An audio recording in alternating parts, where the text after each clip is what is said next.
Praise the Lord. Praise the Lord भी है। आप सभी को प्रभु यीशु मसीह के मधुर नाम में मेरा प्यार भरा नमस्कार।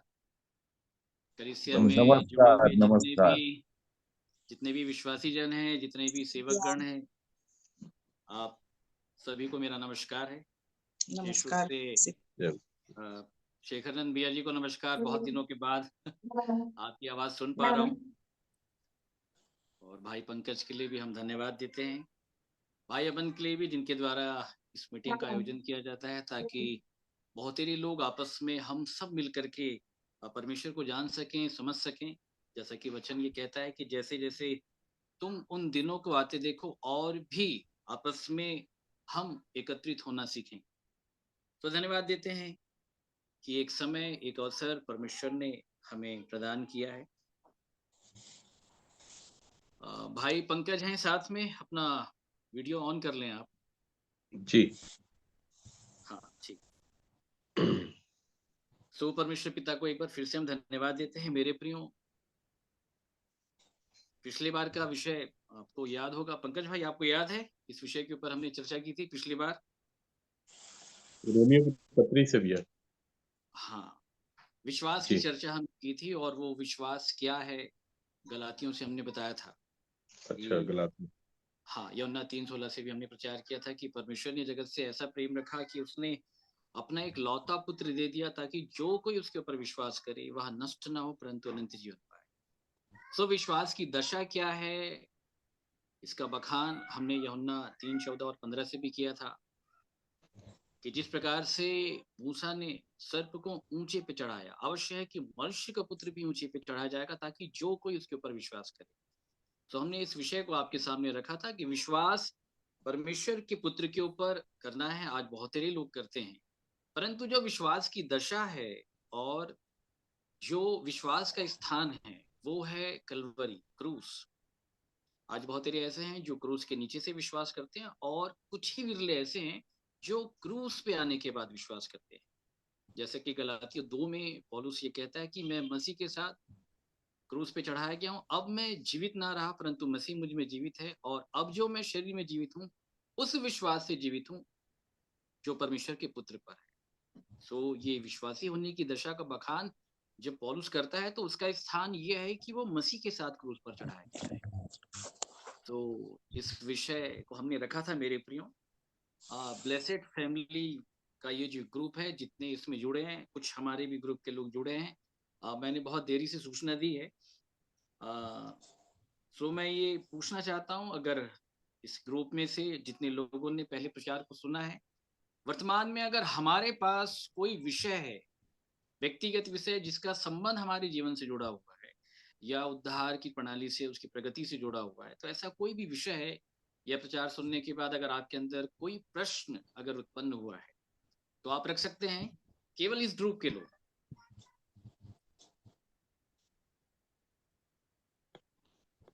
पंकज भाई सुन पा रहे हैं?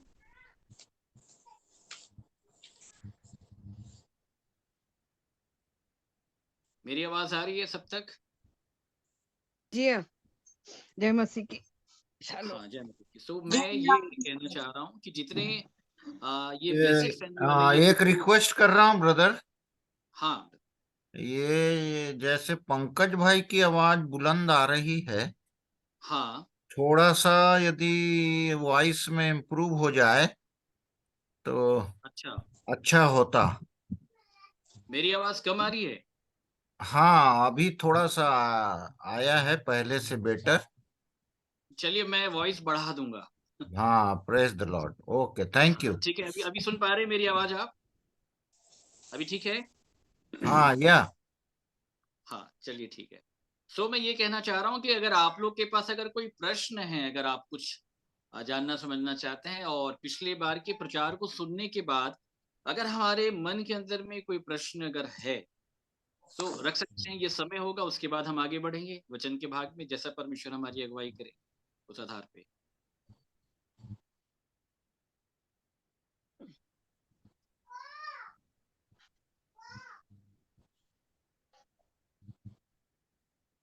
इस ग्रुप में से किसी के भी पास अगर कोई भी ऐसा विषय है, सो मैं का समाधान परमेश्वर जो अगुवाई करता है वचन के अनुसार आपके सामने रखना चाहूंगा।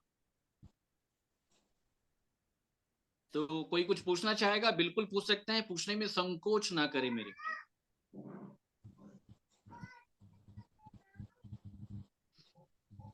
हेम भैया, पिछली बार जो आशीष भाई ने प्रचार किया था उससे रिलेटेड अगर कोई बात जानना समझना हो आगे की तो पूछ सकते हैं। हेम भैया। जी हाँ, रखिए।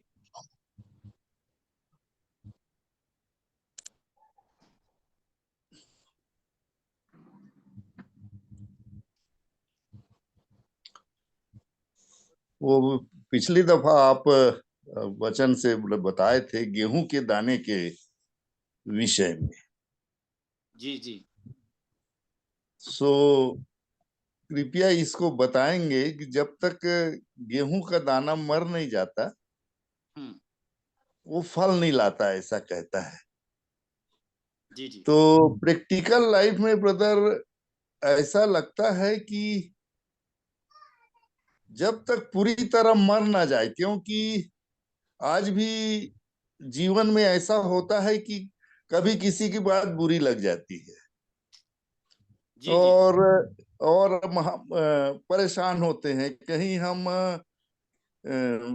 बुराई करने लग जाते हैं, कहीं वैसा माहौल जब बनता है तो। जी जी। पर बाद में जब ये वचन याद आता है तो मन कायल तो होता है, हम्म। पर मैं पूरी तरह इससे छूटा क्यों नहीं। जी एक प्रभु इन सारी बातों में जब हमारे सामने कुछ लाता है तो जी। मैं असफल पाता हूँ ब्रदर। कि वो प्रेम बना रहना चाहिए जो पहले उस भाई से मिला था। अब उस भाई के बारे में यदि मैं कुछ जान गया तो मेरा जो हाँ। प्रेम है उसके प्रति संदेह पैदा कर दिया। जी तो जी। मैं पूरी रीति से, जैसा परमेश्वर का वचन कहते, जिनके मन शुद्ध हैं वो देखेंगे परमेश्वर को। जी बिल्कुल बिल्कुल सही। तो इसमें मेरी थोड़ी सहायता करेंगे तो बड़ा अच्छा रहेगा कि प्रभु के सामने बड़ा हियाव के साथ मैं हर एक से प्रेम मेरे जीवन में हो, ऐसा महसूस कर सकूं प्रैक्टिकली। सो परमेश्वर पिता को धन्यवाद देते हैं। देखिए ये बहुत बड़ा विषय है। खेम भैया, खेम नाम है आपका? जी हाँ, जी हाँ। हाँ जी, आपको सबसे पहले मेरा नमस्कार है। मैं नमस्कार मेरे। परमेश्वर पिता को धन्यवाद देता हूँ। आपका जो प्रश्न है ना वो बहुत यूनिक प्रश्न है और बहुत सही प्रश्न है, और आपका ये प्रश्न आपका व्यक्तिगत है, लेकिन जी एक्चुअली अगर देखा जाए तो ये एक्चुअली सामूहिक प्रश्न है। ये सामूहिक प्रश्न है। कहने का मतलब ये है कि आज बहुतेरे लोगों की ये दशा है जिसका बखान आपने अपने व्यक्तिगत जीवन से, आपने अपने व्यक्तिगत अनुभव से किया है। और ये जी बात बिल्कुल सही है जो आपने कहा है, और मैं आपकी ईमानदारी के लिए मैं आपको धन्यवाद दूंगा, क्योंकि बहुत कम है जो खुल के इस तरीके से अपनी दशा का बखान कर पाते हैं। और बाइबल हमेशा इस बात का समर्थन करती है कि जो तुम्हारी दशा है वो बिल्कुल सामने रखो। मैं जो हूं, मैं वो बता सकूं कि मैं कैसा हूं, मैं क्या हूं, मैं क्या महसूस करता हूं, मेरी दशा अब तक क्या है। और आपने ये जो बात कही ये बिल्कुल सत्य बात है, और इसलिए हम आज इन विषयों को परमेश्वर के वचन से भी हम समझने का प्रयास कर पाएंगे। ठीक है, जी तो आप हमारे साथ एक वचन निकालें, रोमियो 7। पंकज भाई निकाल लें। और खेम भैया जी का जो प्रश्न था वो ये बोल रहे थे कि हम इन बातों से कैसे छूटेंगे, हम कैसे निकलेंगे, आखिर कौन सी बात है जिसके कारण हम बार बार ऐसे हो जाते हैं, या नहीं चाहते हुए भी हमारे मन में बहुत ही लोग के प्रति या उनके कैरेक्टर को देखने के बाद या कुछ भी कमी देखने के बाद हमारे अंदर उनके प्रति शंका आ जाती है, या प्रेम में कमी आ जाती है, या बैरता आ जाती है, या खिन्नता का भाव आ जाता है। सो ऐसा क्यों होता है, ये मैं आपको बताना चाहता हूँ। ठीक है, रोमियो 7 आप निकाल लें। ठीक है, जी। अब इसको बड़े ध्यान के साथ हम समझने का प्रयास करेंगे। रोमियो 12 का आप 9 से पढ़ें। ठीक है, रोमियो 7 के 12 से ना? नहीं, माफ कीजिएगा, पहले 7 निकाल लें। रोमियो 12 भी खोल के रखें, 7 निकाल लें। हाँ, ठीक है, 7 का 1 रोमियो से 7। पढ़ें। 7 का 1 से पढ़ें। हे भाइयों, क्या तुम नहीं जानते, मैं व्यवस्था के जानने वालों से कहता हूँ कि जब तक मनुष्य जीवित रहता है तब तक उस पर व्यवस्था की प्रभुता रहती है। हाँ, क्योंकि विवाहित स्त्री व्यवस्था के अनुसार अपने पति के जीते जी उससे बंधी है। परंतु हाँ, यदि पति मर जाए तो वह पति की व्यवस्था से छूट गई। ये खेम इसलिए भैया जी ये पूछ रहे थे, छूटने वाली बात। पौलुस इस विषय का बखान करता है, तो वो ये बताता है कि विवाहिता स्त्री, सबसे पहला विषय तो ये बोलता है कि मैं व्यवस्था के जानने वालों से कहता हूँ। किसके जानने वाले? व्यवस्था अर्थात पुराना नियम, जो परमेश्वर का वचन है। ठीक है, मैं उनके जानने वालों से ये कहता हूं कि जब तक मनुष्य जीवित रहता है उस पर व्यवस्था की प्रभुता होती है। बोलिए, किसकी प्रभुता होती है? व्यवस्था की। व्यवस्था अर्थात जब हम आगे के लेटर को पढ़ेंगे तो बाइबल में आगे के वचन में हमको ये मिलता है, आगे के दूसरे किताब में, दूसरे अध्याय में, कि व्यवस्था के द्वारा पाप की प्रभुता होती है। किसकी प्रभुता होती है? पाप की प्रभुता होती है। ध्यान के साथ समझिएगा। तो वो ये कह रहा है कि जब तक मनुष्य जीवित रहेगा, क्या रहेगा?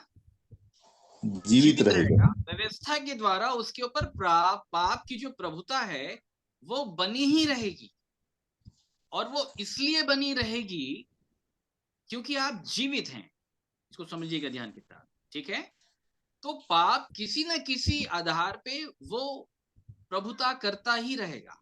ध्यान के साथ सुनिएगा। ठीक है, इसलिए पौलुस ने इस विषय को समझाने के लिए विवाहिता स्त्री का भी उदाहरण दिया कि विवाहिता स्त्री व्यवस्था के अनुसार अपने पति के जीते जी उससे बंधी हुई। ध्यान के साथ समझिएगा। विवाहिता स्त्री कौन है यहाँ पे?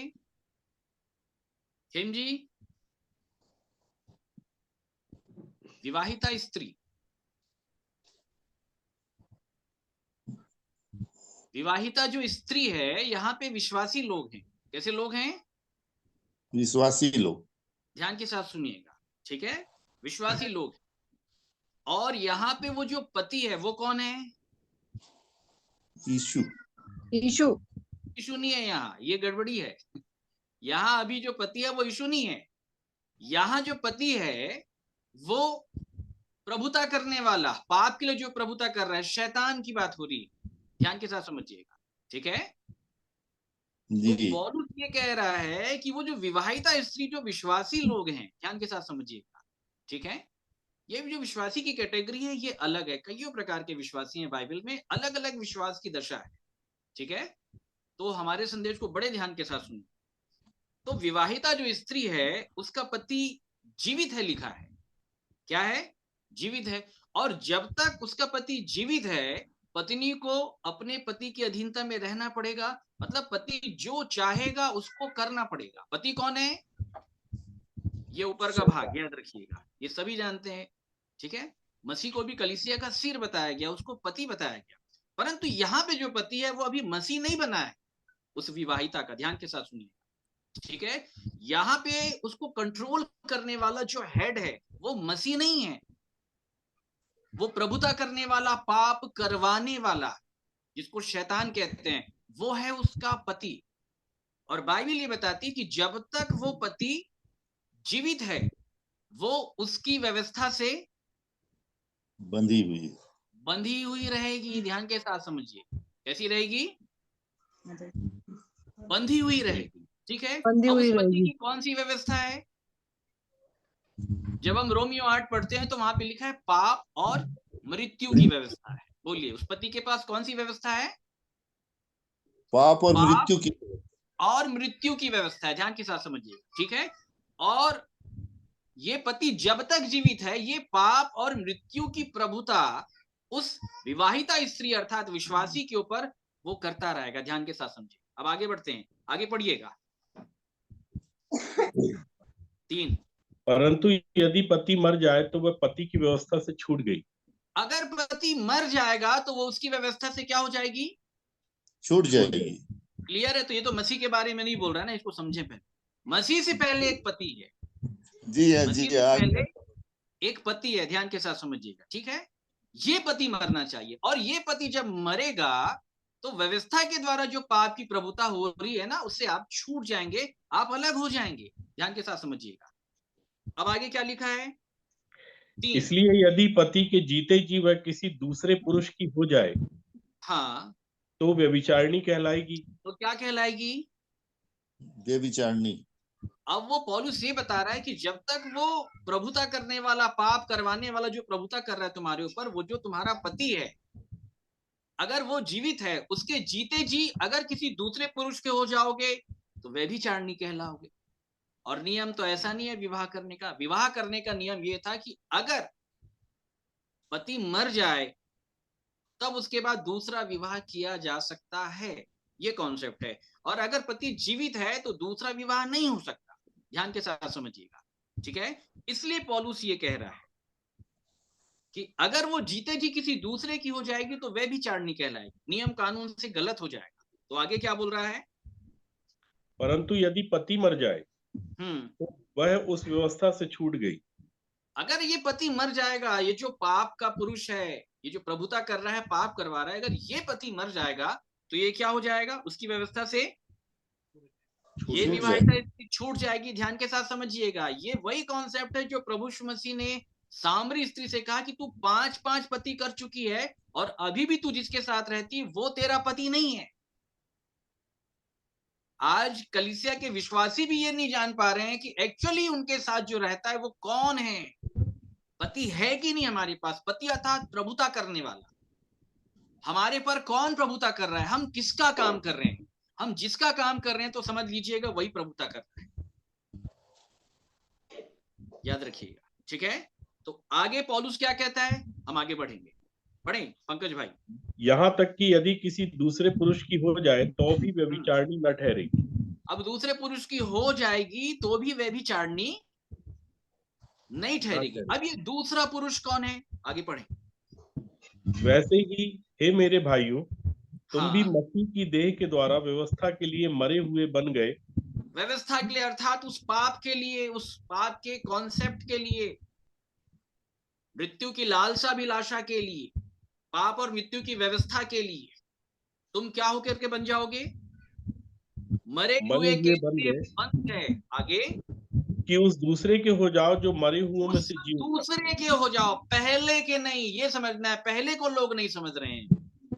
किसके हो जाओ?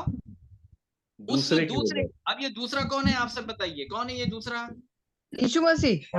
ये है यीशु मसीह, एग्जैक्ट, ये है प्रभु यीशु मसीह। लेकिन वो जो पहला पति जो प्रभुता कर रहा है ना, वो ये करवाता रहेगा, याद रखिएगा। और जब तक मनुष्य जीवित है वो तब तक उससे पाप करवाता रहेगा। इसलिए प्रभु यीशु मसीह ने मरने की शिक्षा दी। इसलिए पौलुस कहता है कि एक जब मरा तो हम सब मर। ये तो समय के लोगों के लिए। अब हमें वर्तमान के लोगों को हमें ये समझना है कि वो एक तो मरा, लेकिन हम मरे हैं कि नहीं मरे, समझ रहे हैं? हम मरे कि नहीं मरे। प्रभु यीशु मसीह ने यही कहा, मैंने पिछली बार बताया था कि जब तक मैं ना आऊं मेरे मृत्यु को प्रचार करना। मतलब मरा कैसे जाता है? सुसमाचार का मतलब ये होता है मरने के भेद को प्रकट करना। प्रेरित का मतलब ये होता है मरने के भेद को प्रकट करने वाला, याद रखिएगा, ठीक है? मरने के भेद को प्रकट करने वाला। पौलुस यहाँ पे देखिए प्रेरित है, वो यही विषय बता रहा है, मरने की बात वो बता रहा है कि तुम कैसे बन गए ताकि उस दूसरे के हो जाओ जो। पंकज भाई आगे पढ़िए। मेरे भाइयों, तुम भी मसीह की देह के द्वारा व्यवस्था के लिए मरे हुए बन गए कि उस दूसरे के हो जाओ जो मरे हुओं में से जी उठा ताकि हम परमेश्वर के लिए फल लाए। अब आएगा फल, ताकि हम परमेश्वर के लिए क्या लाएं? फल लाए फल। फल कब आएगा? जब हम मरने के मरेंगे, पहले कि मरने के बाद? मरने के बाद एग्जैक्ट, मरने के बाद। याद आइए, किसके लिए मरना है? उस पहले पुरुष के लिए। जो बाइबल का कॉन्सेप्ट है, एक पाप के लिए मरकर धार्मिकता के लिए जीवन बिताए। किसके लिए? पाप के लिए पाप मरकर के लिए। धार्मिकता के लिए जीवित हो रहा है। याद रखिएगा, पाप के लिए मरना मतलब उस पति के लिए, उस पुरुष के लिए, वो जो पाप का पुरुष है, जिसको हम शैतान कहते हैं या जिसको हम विनाश भी आमीन, कहते हैं, हालेलुया। उसके लिए मरना है। आप जब तक उसके लिए नहीं मरेंगे, वो प्रभुता आपके ऊपर करता रहेगा और आप वो काम करते रहेंगे। ध्यान के साथ सुनिए, ठीक है? अब हम आगे बढ़ते हैं। ये कॉन्सेप्ट बहुत बड़ा है, मैंने इसका सार आपके सामने रखा है। कुछ महत्वपूर्ण विषय मैं आपके सामने रखना चाहूंगा, आप मेरे साथ निकालें। मत्ती रचित सुसमाचार 19वां अध्याय,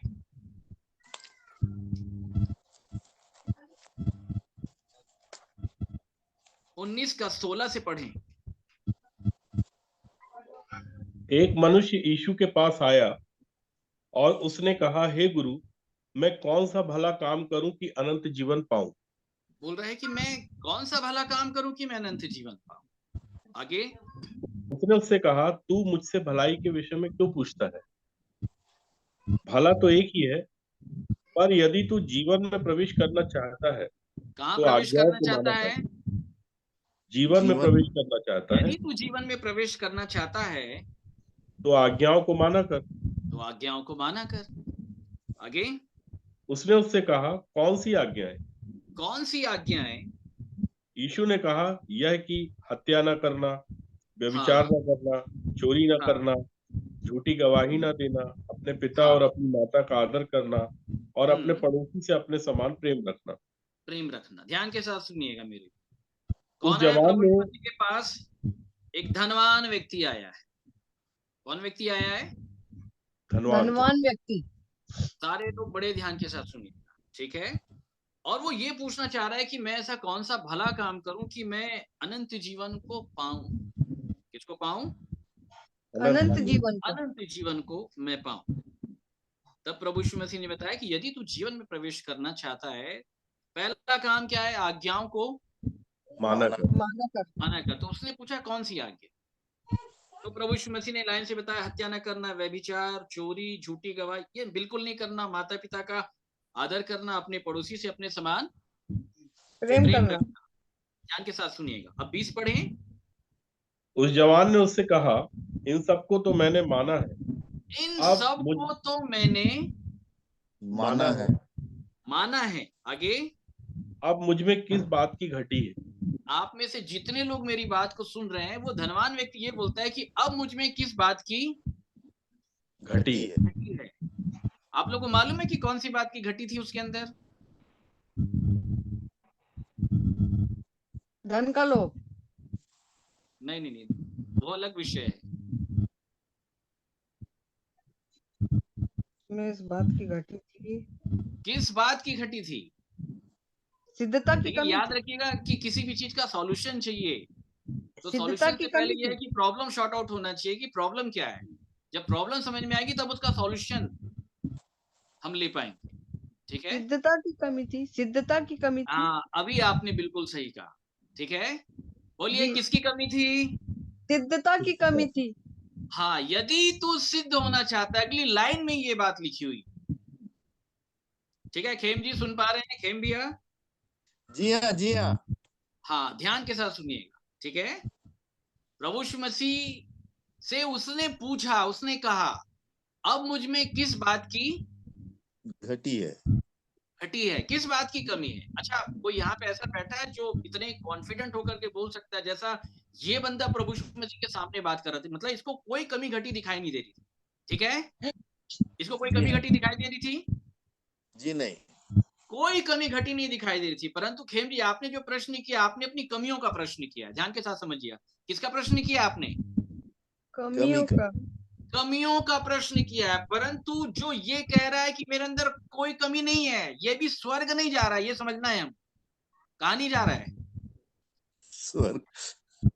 ये स्वर्ग नहीं जा रहा है, आप इस बात को समझिएगा, ठीक है। ये कह रहा है कि अब में किस बात की कमी और घटी है, क्योंकि बाइबल में साफ लिखा है ना पहले से। परमेश्वर जानता है कि मनुष्य का अंधापन यही है कि मनुष्य का सारा चाल चलन उसकी दृष्टि में पवित्र और निर्दोष ठीक है। ठीक है। परंतु हम धन्यवाद देते हैं कि आज भी हमारा विवेक जागृत है, आज भी कहीं ना कहीं हम आत्मा की बात सुन रहे हैं, इसलिए कमी और घटी की चर्चा कर रहे हैं। किसकी चर्चा कर रहे हैं? कमी कमी। घटी की। याद रखिएगा, जितनी पत्रियां लिखी गई है वो कमी घटी से निकाल के सिद्ध करने के लिए लिखी गई है, याद रखिएगा, ठीक है। जितनी पत्रियां बाइबल में लिखी गई है, ठीक है, जी। वो कमी घटी से निकाल करके सिद्ध बनाने के लिए लिखी गई है, इसको ध्यान से समझिएगा, ठीक है। तो ये धनवान व्यक्ति सिद्ध है क्या? सिद्ध नहीं है। सिद्ध है? सिद्ध नहीं है। एक बात की कमी घटी है कि वो सिद्ध नहीं है। सिद्ध नहीं है, ठीक है। जी। सिद्ध बिल्कुल नहीं। आई बात समझ में? जी। सिद्ध कौन नहीं है? अगर हम बात करें सिद्धता का मतलब क्या होता है? सिद्धता, सभी गुणों में निपुण। हाँ बिल्कुल सही बोल रहे हैं, सभी गुणों में निपुण, करने में, काम करने में निपुण, या उससे चूकना नहीं। वचन ये कहता है जो वचन में नहीं चूकता वही सिद्ध बनता है। सिद्ध मनुष्य है। परंतु ये बात आप ध्यान के साथ समझिएगा कि ये जो धनवान व्यक्ति है ये कह रहा है कि मैंने सबको माना है, मैंने सबको माना है। माना है। उसने ये नहीं कहा कि मैंने नहीं माना है, उसने ये कहा मैंने सबको माना है। अब उनमें किस बात की कमी और घटी है? तब प्रभु यीशु मसीह ने कह दिया तुझमें एक बात की घटी है कि तू सिद्ध नहीं है। क्या नहीं है? सिद्ध नहीं है। सिद्ध नहीं है। और यदि तू सिद्ध होना चाहता है तो अपना माल बेचकर कंगालों को दे। क्या बेचकर? अपना धन, अपना माल। क्या अपना बेचना माल, पड़ेगा? सभी अपना कीमती माल चीज बेचकर कंगालों को दे, और उसके बाद तुझे स्वर्ग में धन मिलेगा, और आकर मेरे पीछे बोले। बोले। मतलब आप कुछ समझ पा रहे हैं कि एक व्यक्ति ये दावा कर रहा है मैं सबको मानता हूं, लेकिन तो भी वो प्रभु यीशु मसीह के पीछे चलने वाला फॉलोअर नहीं है, जी हाँ। ठीक है। ये जी व्यक्ति हाँ। प्रभु यीशु मसीह के पीछे नहीं है, समझिएगा ध्यान से। ये व्यक्ति प्रभु यीशु मसीह के पीछे नहीं है। अगर पीछे चल रहा होता तो प्रभु यीशु मसीह उससे ये नहीं कहते कि अपना माल बेचकर कंगालों को दे दे, तब तुझे स्वर्ग में धन मिलेगा और आकर मेरे पीछे हो ले। इट मीन्स ये है कि ये बंदा अभी तक प्रभु यीशु मसीह के पीछे नहीं आया है, लेकिन तो भी बहुत सारी आज्ञाओं को मान रहा है मेरे प्रियो। मतलब ऐसा भी है विषय कि लोग प्रभु यीशु मसीह के पीछे नहीं चल रहे हैं, लेकिन बाइबल को मान रहे हैं, बहुत सारी बातों को मान रहे हैं, लेकिन प्रभु यीशु मसीह के साथ उनका संबंध नहीं है। हालेलुया। और ये बात समझ में? जी हाँ। प्रभु यीशु मसीह के साथ संबंध नहीं। अगर संबंध होता तो प्रभु यीशु मसीह उसको ये नहीं बोलते कि आके मेरे पीछे, क्योंकि जो ऑलरेडी उसका फॉलोअर, उसको थोड़ी कहा जाएगा कि मेरे पीछे। उसको ये कहा जाएगा जैसा तू चल रहा है और मेरे पीछे चलता चला जा। जैसे अब्राहम को परमेश्वर ने कहा मेरी उपस्थिति में चलता जा और सिद्ध होता जा। धनवान व्यक्ति को प्रभु यीशु मसीह ने ये नहीं कहा, ये कहा अपना माल बेच करके कंगालों को दे, तब तुझे स्वर्ग में धन मिलेगा। कहाँ धन मिलेगा? स्वर्ग में धन मिलेगा। धन मिलेगा, और फिर आकर मेरे पीछे बोले। तो मैं आपको ये बोलना चाह रहा हूं कि जो धनवान व्यक्ति ने कहा कि अब मुझ में किस बात की घटी है, मैंने तो इन सबको माना है, तो प्रभु यीशु मसीह ने उससे कहा तो सिद्ध नहीं है। बोलिए क्या नहीं है? सिद्ध नहीं है। सिद्ध नहीं है। कहने का मतलब क्या है मैं आपको बताना चाहूँ, ये जितनी आज्ञाएं प्रभु यीशु मसीह ने उसको बताई, जो बाइबल में लिखा है, बोलता है मैं सबको मानता हूँ, लेकिन कितने दिन मानता है? एक दिन मानता है, 2 दिन मानता है, तीसरे दिन नहीं मानता होगा। तीसरे दिन कुछ ना कुछ गड़बड़ी कर देता होगा, या मान लेते हैं तीसरे दिन भी मानता है तो चौथे दिन चूक जाता होगा, या मान लेते हैं चौथे दिन ही मानता होगा लेकिन 5वें दिन गिर जाता होगा। बात आ रही समझ में? जी हाँ। उसने झूठ नहीं कहा कि मैं नहीं मानता हूं, क्योंकि जब आप मरकुस पढ़ेंगे ना तो मरकुस 10 निकाले, ध्यान के साथ सुनिएगा। मरकुस 10 का 20 से पढ़ें जल्दी, 20 और 21। पंकज भाई जल्दी पढ़ें। जी। उसने उनसे कहा, हे गुरु, इन सबको मैं लड़कपन से मानता आया हूँ। आगे। यीशु ने उस पर दृष्टि करके उससे प्रेम किया प्रेम और किया क्योंकि वो सच बोल रहा है। बस रुक जाएं, क्या बोल रहा है वो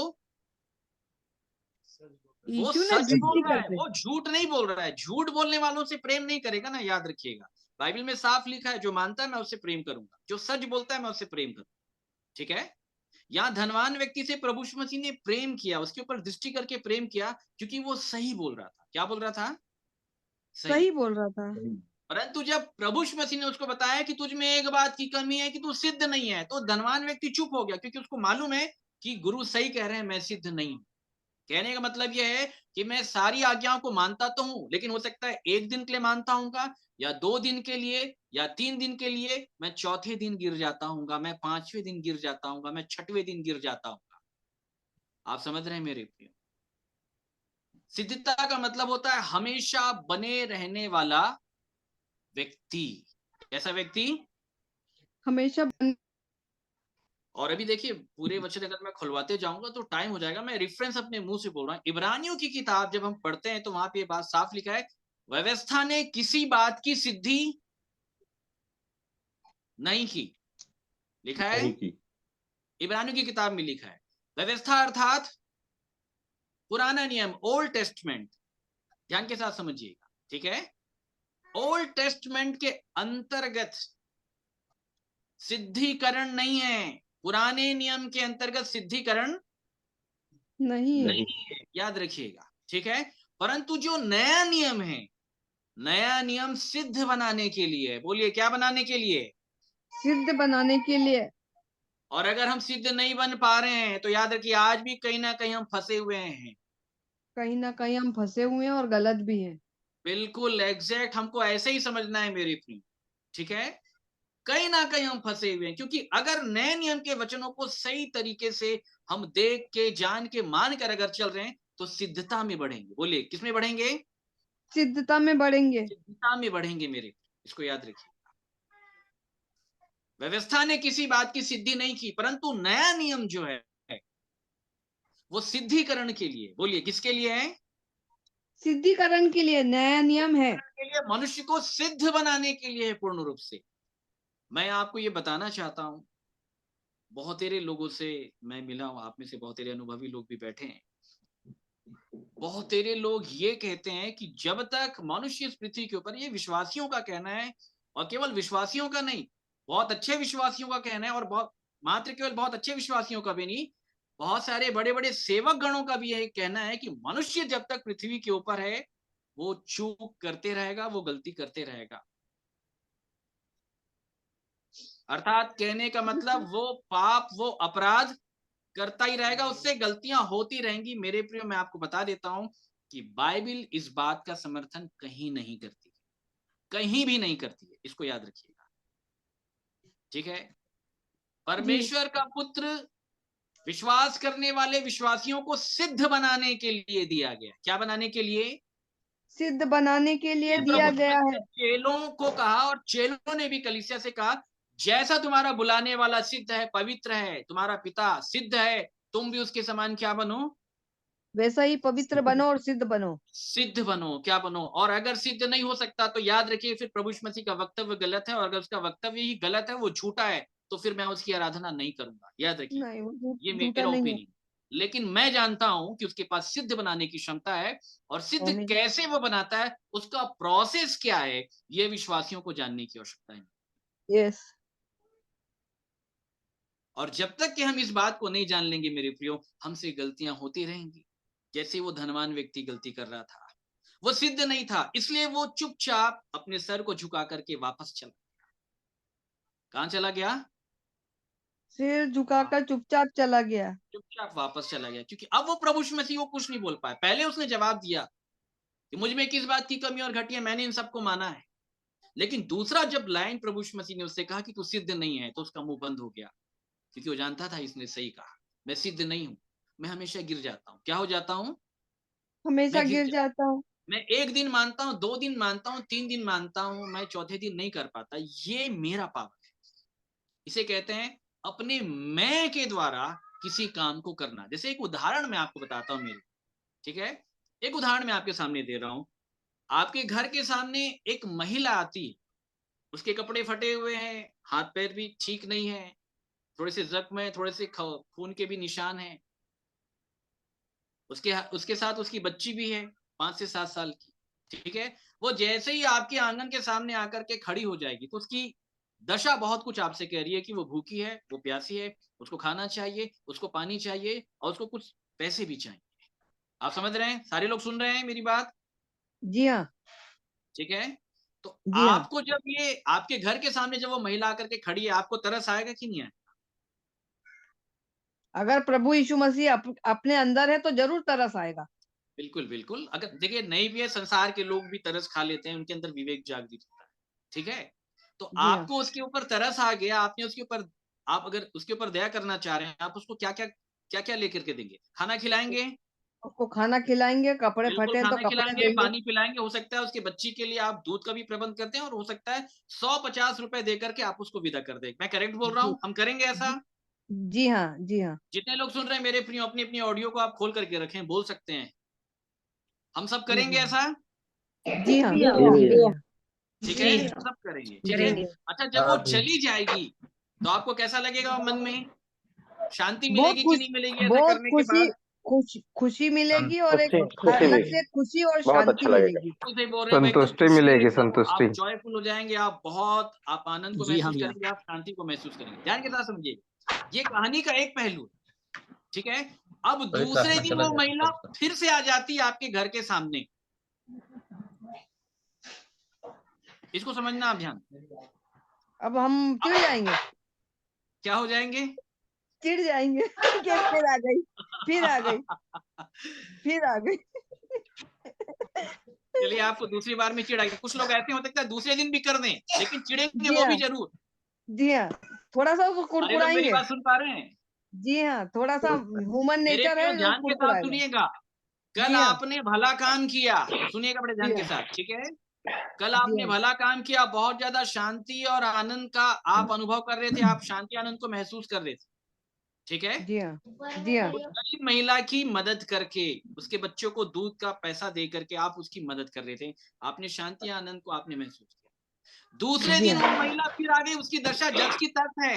वो आज भी शरीर से रोगी है, वो लाचार है, उसके पास खाने के लिए पैसे नहीं है, बच्चे के दूध के लिए प्रबंध करने के लिए उसके पास नहीं है। उसकी दशा वैसी की वैसी है, लेकिन आपकी दशा वैसी नहीं है जो कल थी। जी हाँ, आपकी दशा में परिवर्तन हो गया। जी हाँ, जी हाँ, आ रही है बात समझ में? जी हाँ, समझ में आई। आप दूसरे दिन देख के आपके मन में आएगा ये तो फिर आ गया, अरे लेने आया है। चलिए बहुत ज्यादा भी अगर धर्मी बनने का प्रयास करेंगे तो हो सकता है अपने मन को मार करके आप दोबारा फिर से उसको खाना खिला दें, दूध पिला दें। और 100 रुपए दिया था, हो सकता है आज 50 रुपए देके विदा कर। तीसरे दिन अगर फिर वो आ जाएगी तो क्या करोगे आप? बार बार आती है करके बोलेंगे। आप भगा दोगे मेरे। जी हाँ, आप क्या कर देंगे? आप यही भगा कहेंगे देंगे। मेरे प्रियो कि हमने आपका ठेका नहीं लिया है। क्या नहीं लिया है? ठेका नहीं लिया। आप जानते हैं मेरे प्रियो कि हमको इतना बुरा क्यों लग रहा है? पहले दिन हमको अच्छा लगा, दूसरे दिन अच्छा नहीं लगा, अच्छाई में कमी आ गई, शांति में कमी आ गई, तीसरे दिन और बुरा लगने लग गया, चौथे दिन और बुरा लगने लग गया। क्यों हमको ऐसा लगने लग गया?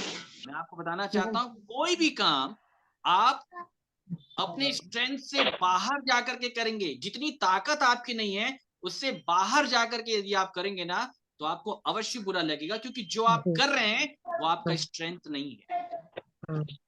तीसरे चौथे दिन जो आपकी दशा प्रकट हो रही है ना, आप कुड़कुड़ा रहे हैं, आप बड़बड़ा रहे हैं, या आप उसको भगा रहे हैं, या आप उससे ये कह रहे हैं कि हमने आपका ठेका नहीं लिया है, एक्चुअली ये आपकी दशा है। 3 दिन 2 दिन जो आप कर रहे थे ना, वो आप नहीं है।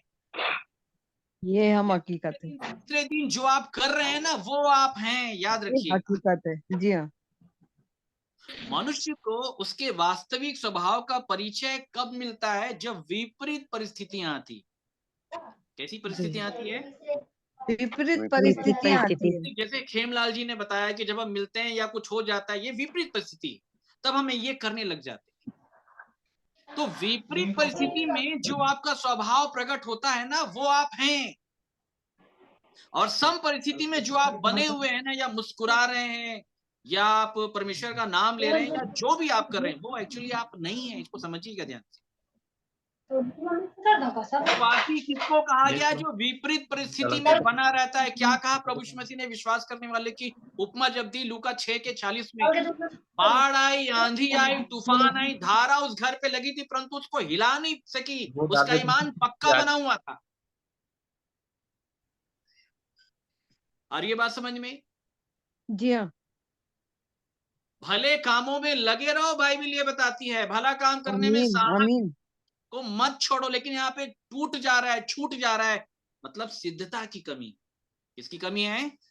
सिद्धता की कमी है। ठीक है। और गिरने वाले कौन है? प्रभु यीशु मसीह ने बताया, जो रेत के ऊपर घर बनाने। बोलिए, किसके ऊपर घर बना रहे हैं? जो रेत के ऊपर घर बनाते हैं। रेत के ऊपर घर बनाने वाले और चट्टान के ऊपर घर बनाने वाले, दोनों में सिमिलर बात यह है कि दोनों परमेश्वर के वचन को सुनते हैं। ठीक है। जी हाँ। परंतु अलगाव वाली बात यह है कि जो चट्टान पे जो घर बना है वो मानने और चलने वाले हैं, परंतु रेत पे जो घर बना है वो मान नहीं सकते, वो चल नहीं सकते। लिखा है, जो सुनकर नहीं मानता, लिखा है, वो रेत के ऊपर घर बनाता है, और जब धारा आती है तो वो टूट के बिखर जाता है, वो गिर जाता है। आ रही है बात समझ में? जी हाँ। मनुष्य इसलिए गिर जाता है, विश्वासी इसलिए गिर जाता है कि एक्चुअली उसकी जो पहुंच है वो चट्टान तक नहीं हो रही। बोलिए, कहां तक नहीं हो रही है? चट्टान तक नहीं है। चट्टान तक नहीं। कहीं ना कहीं वो रेत के ऊपर घर बना रहा है। किसके ऊपर? रेत के ऊपर रेत घर के बना ऊपर। रहा है। धनवान व्यक्ति भी कहां पे घर बना रहा था? रेत के ऊपर। इसलिए प्रभु यीशु रेत मसीह के ने कहा, ऊपर। तू सिद्ध नहीं है।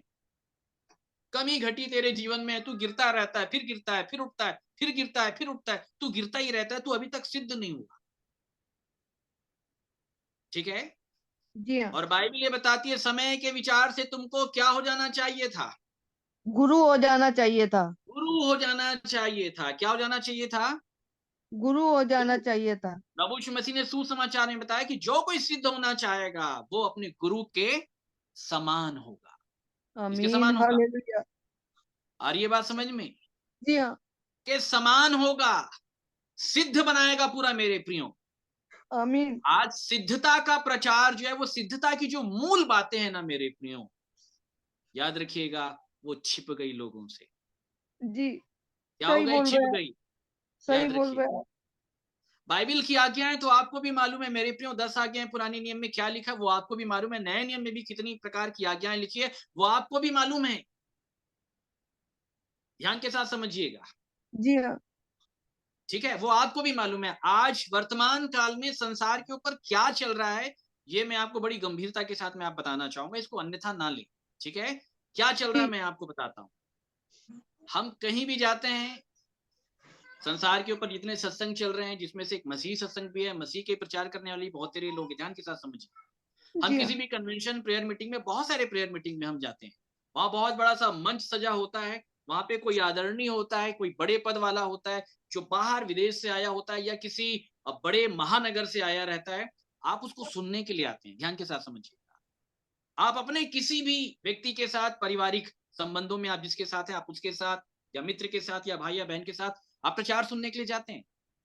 प्रचार में बार बार ये आपको बोला भी जाता होगा कि आप ये करते हैं, ये गलत है, आप ये करते हैं, ये गलत है, आप बुरा मानते हैं, आप चिढ़ जाते हैं, आप ईर्ष्या रखने वाले हैं, आपके पास दया करने की ताकत, आप दया नहीं करते हैं। तो आप अपने पड़ोसी को देख करके बिल्कुल ये बोलते होंगे ना कि बिल्कुल सही बोल रहे हैं पास्टर साहब। बता रही समझ में? ये कहते हैं कि नहीं कहते? आप सुन रहे हैं मेरी बात? जी कहते तो नहीं है, पर गर्दन मुड़ जाती है दूसरे की बिल्कुल तरफ। बिल्कुल बिल्कुल, मतलब कहीं ना कहीं हम मन में अंगीकार करते हैं कि बिल्कुल सही बोल रहे हैं। जी हाँ। मैं आपको ये बताना चाहता हूँ, वो सही तो जरूर बोल रहे हैं, परंतु नया कुछ नहीं बोल रहे हैं। जो जी आप हाँ। जानते हैं उसको स्टेज से, मंच से रिपीट किया जा रहा है। जी हाँ। और ये बात समझ में, ये वही जी बात हाँ। है मेरे प्रियो कि मेरे को 104 डिग्री बुखार है, मैंने घर के थर्मामीटर में नाप लिया, अब मैं एक एमबीबीएस डॉक्टर के पास जा रहा हूं, वो भी यही बता रहा है कि आपको 104 डिग्री बुखार है, लेकिन दवाई नहीं दे रहा है। आज इस बात की आवश्यकता नहीं है कि मेरे को बुखार कितना है, आज इस बात की आवश्यकता, मैं जानता हूं कि मुझे बुखार 104 डिग्री है, लेकिन मुझे दवाई चाहिए। क्या चाहिए? दवाई चाहिए। दवाई चाहिए। वो जी हाँ। दवाई जिससे अनाज्ञाकारिता के पाप से निकल जाऊं, सिद्ध आमीन हो जाऊं, आमीन आपके आमीन जैसा हो जाऊं। आमीन आमीन आमीन। आप समझ रहे हालेलुया हैं मेरे? हालेलुया। हम मात्र केवल अपने मन में अंगीकार करके शांत हो जाते हैं। आज हम गए, हम सुन करके आए, लेकिन वही तो बात सुन के आ गए मेरे प्रियो कि जो हम जान रहे, या हो सकता है कि हमने कुछ और भी नई बात जानी, लेकिन दवाई कहाँ है मेरे प्रियो? दवाई चाहिए आज, दवाई चाहिए। वो दवाई जो एक विश्वासी को सिद्ध बनाती है। क्या बनाती है? सिद्ध बनाती है, सिद्ध बनाती है। आपके प्रभुता से निकालती है, मसीह के समान, पिता के समान सिद्ध बनाती है। प्रभु यीशु मसीह ने यही तो कहा कि तू मुझ में, मैं उनमें, हम सिद्ध होकर के क्या हो जाएं? एक हो जाएं। उसके साथ एकत्व की अवस्था को हासिल करने के लिए विश्वासियों को सिद्धता की आवश्यकता है मेरे प्रियो, उसको याद रखिएगा। आप समझ रहे हैं मेरे प्रियो? ये वही विषय है जो प्रभु यीशु मसीह ने धनवान व्यक्ति से कहा। किससे कहा? धनवान व्यक्ति से कहा। अब नया नियम क्या कहता है? आप मेरे साथ निकालें मेरे प्रियो, पतरस की किताब, बड़े ध्यान के साथ हम सुने। माफ कीजिएगा, याकूब की पत्री है, निकालें। याकूब 1 का 23 से पढ़ें, 22 से पढ़ें पंकज भाई। परंतु वचन पर चलने वाले बनो हाँ और केवल सुनने परंतु वचन पर चलने वाले बनो और केवल हाँ सुनने वाले ही नहीं, जो हाँ, अपने आप को धोखा देते हैं।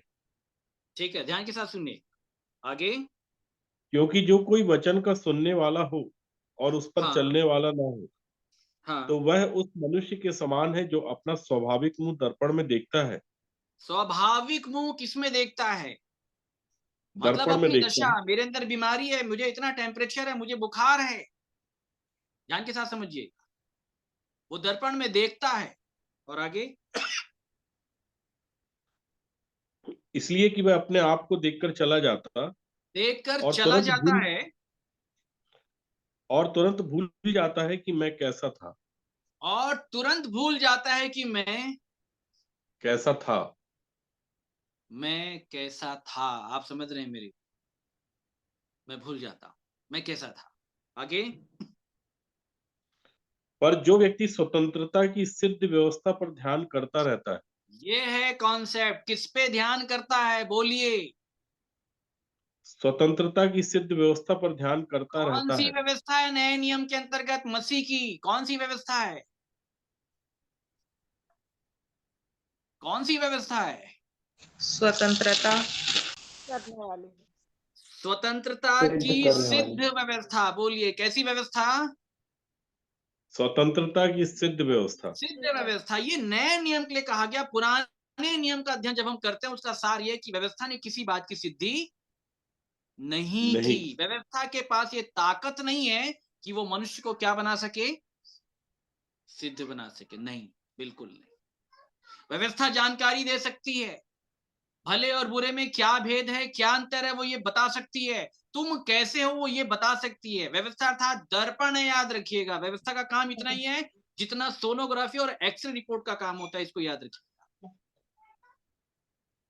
और सोनोग्राफी एक्सरे रिपोर्ट के बाद जो पेशेंट के हालात होते हैं, उसके बाद उसको ऑपरेशन थिएटर में रिफर किया जाता है, वैद्य के पास भेजा जाता है, ताकि इसका इलाज हो। क्या हो? इलाज इलाज हो। हो, सॉल्यूशन। नया नियम सॉल्यूशन को देने के लिए दिया है। नया नियम विश्वासियों को सिद्ध बनाने के लिए दिया गया। बोलिए, क्या बनाने के लिए दिया गया है? सिद्ध बनाने के लिए। ये कैसी व्यवस्था है? स्वतंत्रता की सिद्ध व्यवस्था। क्या व्यवस्था? सिद्ध व्यवस्था है मेरी। कैसी व्यवस्था है? सिद्ध व्यवस्था। सिद्ध व्यवस्था है, इसको याद रखिएगा। ठीक है, नया नियम विश्वासियों को सिद्ध बनाना चाहता है। क्या बनाना चाहता है? सिद्ध बनाना सिद्ध चाहता है। सिद्ध बनाना चाहता है, इसको याद रखिए। विषय तो और बहुत बड़े हैं मेरे प्रियो, परंतु खेम जी ने जो कहा था मैं वो दूसरा विषय भी मैं लेके जाना चाहूंगा। ठीक है, प्रेम के विषयों को लेकर के कि हम बाद में वैसा प्रेम नहीं कर पाते, वो क्यों नहीं कर पाते हैं ये भी मैं आपको बताना चाहूंगा। हमारे साथ निकालें रोमियो 12 का 9 से पढ़े। प्रेम निष्कपट हो, बुराई से घृणा करो, भलाई में लगे रहो, किसमें लगे भाईचारे रहो? से बस किसमें लगे रहो? भलाई में लगे रहो, भलाई में लगे ही रहो। किसमें लगे रहो? भलाई में। बुराई से मत हारो, कंटिन्यूअस भलाई में लगे रहो। ये आत्मिक व्यक्ति कर सकता है, और अगर नहीं कर पा रहे हैं तो समझ लीजिएगा हमारे अंदर कहीं ना कहीं कमी है, कहीं ना कहीं हमारे अंदर कमी है, इसलिए हम नहीं कर पा रहे। ध्यान के साथ समझिए। ठीक है, और खास तौर से ये विषय अपने ऊपर ध्यान देने के लिए और बहुत बड़ा तब हो सकता है जब हम ये समझते हैं या हमारा ये मानना है कि हम बहुत पुराने विश्वासी, 10 साल हो गए, 15 साल हो गए, फेथ में आए 20 साल हो गए, 40 साल हो गए, तब अवस्था बहुत खतरनाक होती। क्योंकि नए विश्वासी की अगर ये दशा है तो बाइबल सपोर्ट करती, क्योंकि वो बालक है। क्या है? बालक है। परंतु याद रखिएगा, जो विश्वासी 5 साल, 10 साल, 12 साल, 15, 20 साल हो गए, गड़बड़ी है मेरे। ये समझना पड़ेगा कि हम किसी ना किसी जाल में हम उलझ गए, इसको याद रखिएगा। पौलुस ये कहता है कि प्रेम क्या हो? निष्कपट हो। कैसा हो? प्रेम निष्कपट। कपट होना चाहिए। मतलब कपट वाला प्रेम भी हो सकता है कि नहीं हो सकता पंकज भाई? जी हो सकता है। हो सकता है कि नहीं? शास्त्री फरीसी भी बहुत बार बोलते थे कि हम प्रेम करते हैं, प्रेम करते हैं। वो तो प्रभु यीशु मसीह की परीक्षा भी इसी बात को लेने के लिए आए थे कि व्यवस्था की मूल शिक्षा देता है कि नहीं। अपने पड़ोसी से प्रेम, अपने परमेश्वर से प्रेम, सारी बुद्धि शक्ति प्राण के साथ प्रेम, इस बात को लेकर प्रभु यीशु मसीह को चेक भी किया। परंतु जो लोग चेक कर रहे थे, प्रभु यीशु मसीह ने खुद इस बात की जानकारी दी कि उनका प्रेम जो है निष्कपट नहीं था। इसलिए प्रभु यीशु मसीह ने उनको कपटियों शब्द से संबोधित किया था, हे कपटी। आप समझ रहे हैं मेरी? तू अपने भाई की आंख के तिनके को क्यों देखता क्यों है? देखता है? हे कपटी, पहले अपनी आंख का लट्ठा लट्ठा निकाल। तुझे अपनी आंख का लट्ठा नहीं देख, तू किसको देख रहा है? भाई के तिनके को, भाई के आंख के तिनके को। को। तिनका मतलब एक छोटी सी कमी हो सकती है, उसका कोई माइनस ड्रॉबैक हो सकता है, लेकिन परमेश्वर बोल रहा है तेरे आंख में भी क्या है? तिनका है, लट्ठा है। लट्ठा। क्या है? लट्ठा है, तो लट्ठा बाइबल है। में एक आ गया, प्रभु यीशु मसीह ने पहले अपनी आंख के लट्ठे को निकाल ले, तब तू अपने भाई की आंख के तिनके को देख के भली भांति निकाल पाएगा। निकाल मतलब भाई पाएगा। जरूर बोल रहे हैं, परंतु भाई से प्रेम निष्कपट नहीं है। कैसा प्रेम है? निष्कपट कपट नहीं है। के साथ है। किसके साथ है? कपट के इसलिए साथ है। बहुत सारे कांग्रेगेशन में ऊपर से तो बोला जाता है कि हम प्रेम करते हैं, लेकिन कहीं ना कहीं लोग एक दूसरे की कमियों की चर्चा कर रहे हैं। जी, किसकी चर्चा कर रहे हैं? कमियों की चर्चा। कमियों की चर्चा कर रहे हैं, बुराइयों की चर्चा कर रहे हैं। इस कहीं ना कहीं अपने मन में इस बात को लेके अंगीकार कर रहे हैं। ये ऐसा इसलिए कर रहे हैं क्योंकि उनके अंदर निष्कपट प्रेम नहीं है। बोलिए, क्या नहीं है? निष्कपट प्रेम नहीं है। निष्कपट प्रेम नहीं। अच्छा, आप लोग को मालूम है निष्कपट प्रेम कहां से आता है, कैसे आता है? निष्कपट प्रेम कहां से आता है, कैसे आता है? प्रेम क्या चीज है, ये आज हमको जानना और समझना पड़ेगा। ध्यान के साथ समझिए। आप हमारे साथ निकाल लें तीमुथियुस की पत्री, पहला तीमुथियुस पहला अध्याय, बड़े ध्यान के साथ सुनिए, 5 से पढ़े।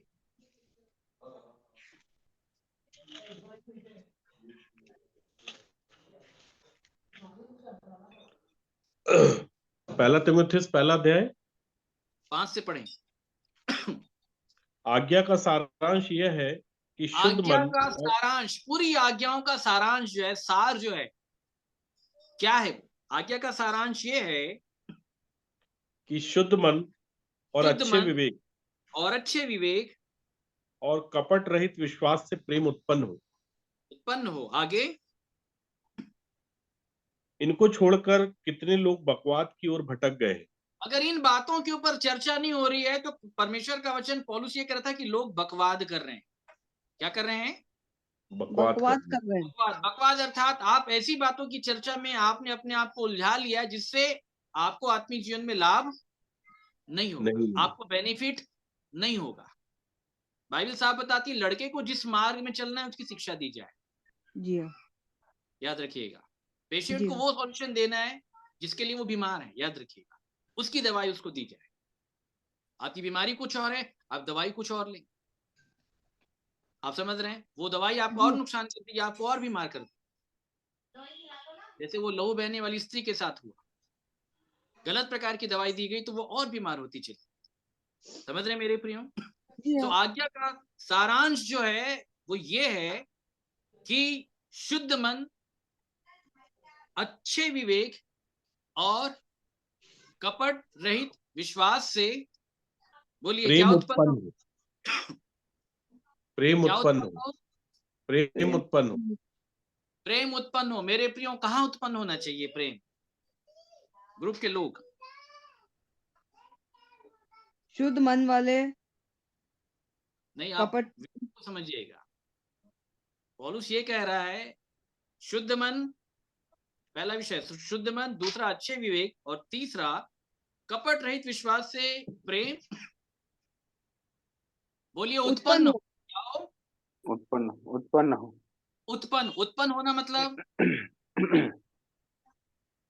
पैदा होना। पैदा होना है। एग्जैक्ट। उत्पन्न होने का मतलब क्या होता है? पैदा पैदा होना। होना। पैदा होना। याद रखिएगा, प्रेम अगर पैदा ही नहीं हुआ है तो प्रेम कहां से होगा? बात समझ रहे हैं आप? जी हाँ, प्रेम एक व्यक्तित्व है परमेश्वर की आत्मा का, वो एक पर्सनालिटी है। याद रखिएगा, वो पैदा होना चाहिए। बोलिए, क्या होना चाहिए? पैदा होना पैदा होना। चाहिए। वो पैदा होना चाहिए, वो जी हाँ, आपके अंदर आमीन। उत्पन्न होना चाहिए। अगर वो उत्पन्न नहीं हुआ है, प्रेम ही उत्पन्न नहीं हुआ, जहां प्रेम उत्पन्न नहीं हुआ है वहां कौन रहता है? इबलीस, शैतान, बैर रहता है। बोलिए, क्या रहता है? बैर रहता है। बैर। बैर रहता है। वहां पाप की प्रभुता होगी और वो कभी ना कभी आपसे वो पाप अपराध वो करवाएगी मेरे। हालांकि इन बातों में भी भेद है, परंतु मैं आपको समझाने के लिए कह रहा हूं, बड़े ध्यान के साथ समझिए। ठीक है? जब तक प्रेम उत्पन्न नहीं होगा आप प्रेम नहीं कर पाएंगे। ठीक है? उत्पन्न होने का मतलब होता है पैदा होना। बोलिए, क्या होना? पैदा पैदा होना। पैदा होना। तो पैदा होने से पहले प्रेम कहीं रहेगा। आप समझ पा रहे हैं मेरी बात? पैदा होने से पहले प्रेम कहीं रहेगा। जैसे स्त्री जो है वो एक संतान को उत्पन्न करने से पहले, पैदा करने से पहले कहाँ रखती है? गर्भ में। एग्जैक्ट। बोलिए, कहाँ गर्भ रखती है? अपने गर्भ गर्भ में। में अपने गर्भ में रखती है। फिर एक नियुक्त समय में उसको क्या करती है? उसको पैदा करती है। उत्पन्न करती है। बोलिए, क्या करती अच्छा, है? उत्पन्न करती है। उत्पन्न। उत्पन्न अर्थात प्रगटीकरण। क्या करण? प्रगटीकरण। प्रकटीकरण। प्रगटीकरण। याद रखिएगा। आ रही है बात समझ में? इसीलिए प्रभु प्रभु यीशु मसीह ने अपने जीवन में अपनी उपमा जो दी वो गर्भवती उस स्त्री के रूप में दी। किसके रूप में दी? गर्भवती स्त्री। गर्भवती स्त्री के रूप में उसने दी थी। उसने कहा कि प्रसव के समय स्त्री को क्या होता है? जच्चा सी शोक पीड़ा। हाँ, शोक होता है, उसको पीड़ा होती है। उसने वहां पे अपने कैरेक्टर को स्त्री का कैरेक्टर बताया। इसको समझिएगा बड़े ध्यान के साथ। आ रही है बात समझ में? ठीक उसी प्रकार अगर आप प्रेम को उत्पन्न करना चाहते हैं तो प्रेम पहले कहाँ आएगा? आप बता सकते हैं? हृदय में आएगा। गर्भ में। नहीं, वो बिल्कुल अपोजिट बोल दिया आपने, हृदय। हृदय में नहीं। हमारे साथ रोमियो 5 निकाल, सुनिएगा बड़े ध्यान के साथ। हृदय जो है वो बहुत आखिरी प्रोसेस है, इसको याद रखिए। अभी मैं आपको बताऊंगा ये पूरा प्रोसेस क्या है। रोमियो 5 का 5 से पढ़ें। और आशा से लज्जा नहीं होती, क्योंकि पवित्र आत्मा जो हमें दिया गया है उसके द्वारा परमेश्वर का प्रेम हमारे मन में डाला गया है। कहाँ डाला गया है? मन में डाला गया है। हाँ, हृदय में नहीं। कॉन्सेप्ट उल्टा हो जाएगा नहीं तो, ठीक है? जी हाँ, प्रेम कहाँ डाला जाता है? मन में डाला मन गया है। में। मन में क्यों डाला जाता है विश्वासियों? क्यों डाला गया मन में? क्योंकि बाइबल मन को गर्भ बताती है। बोलिए क्या बताती है? गर्भ बताती गर्भ। मन को। क्या बताती है? गर्भ बताती। गर्भ बताती है, इसको याद रखिए, ठीक है? ये जब दूसरा राजा जब हम पढ़ते हैं, वहां पे एलीशा के चमत्कार में भी हम इस बात को देखते हैं। ये नगर मन भावने स्थान पर बसा हुआ है। पानी जी बुरा भाई जी। है। क्या बुरा है? पानी बुरा है। पानी बुरा है, ठीक है? और भूमि गर्भ गिराने वाले। भूमि गर्भ गिराती है। क्या गिराती है? भूमि मतलब ये शरीर, और गर्भ का मतलब है आपका मन। बोलिए किसका मन? हमारा मन। आपका मन, इसको याद रखिएगा। इसलिए प्रभु यीशु मसीह ने बीज बोने वाले दृष्टांत में इसकी व्याख्या की है। तो बड़े गौर के साथ आपको समझना होगा, ठीक है? जो धीरज से फल लेकर के आते हैं 30 गुना, 60 गुना, 100 गुना, कौन है? वो अपने मन में संभाल के रखते हैं। कहाँ संभाल के रखते हैं बीज को? मन में संभाल कर रखते मन हैं। अर्थात गर्भ में। कहाँ पे? मन अर्थात गर्भ में। मरियम के गर्भ में क्या आया था? वचन आया था। बोलिए क्या आया था? वचन आया था। उसके गर्भ में वचन आया था। उस वचन को पानी कहा गया। बोलिए क्या कहा गया? पानी कहा गया। पानी कहा गया। पहला यूहन्ना जब आप पढ़ेंगे 5:8 में, तो वहां पे प्रभु यीशु मसीह के विषय में लिखा है। चलिए पंकज भाई जल्दी निकाल लें। पहला यूहन्ना 5 उसका 6।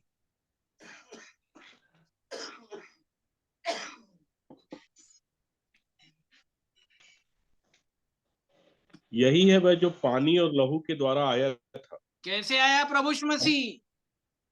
पानी और लहू के द्वारा। पानी और लहू के द्वारा। पहले लहू है कि पानी है? पानी। पानी।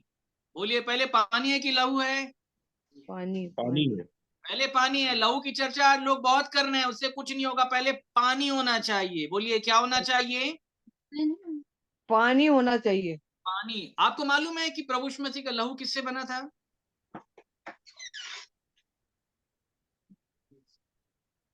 पानी से बना था। बोलिए किससे बना था? पानी से बना था। किससे बना था? पानी से बना था। वो वचन रूपी पानी। मैं आपको प्रैक्टिकली बता रहा हूँ, साइंस की भी परिभाषा में। बहुत सारी माताएं बहनें हैं जो इन चीजों को समझती है।